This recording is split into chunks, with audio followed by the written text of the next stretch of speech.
C'est un devoir de mémoire accompli par le Congo pour célébrer les 80 ans du manifeste de Brazzaville, un événement majeur qui replonge dans le souvenir historique marqué par le propos du général Charles de Gaulle qui déclare Brazzaville capitale de l'Afrique équatoriale française et celle de la France libre face à la menace de l'armée allemande nazie.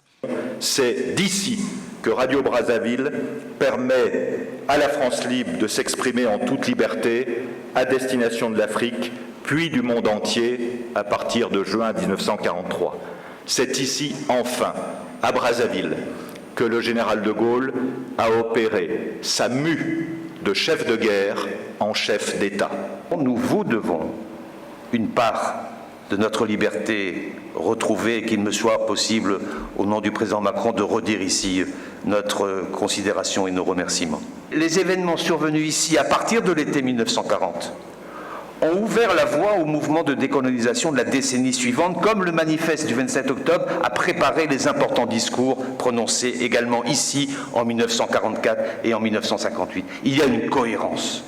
Ces retrouvailles de 2 jours aux couleurs d'un colloque scientifique ont mis à contribution les chefs d'État du Congo, du Tchad, de la RDC, de la RCA et les représentants des chefs d'État de la France, du Gabon et du Cameroun. Ces dirigeants politiques qui reconnaissent la contribution des milliers de soldats africains à la libération de la France en détresse lors de la Seconde Guerre mondiale estiment qu'il est temps d'agir ensemble pour une coopération solidaire et apaisée. Le présent colloque constitue en réalité une brillante illustration de l'esprit d'ouverture, de coopération et de solidarité, aujourd'hui plus indispensable que jamais entre les nations.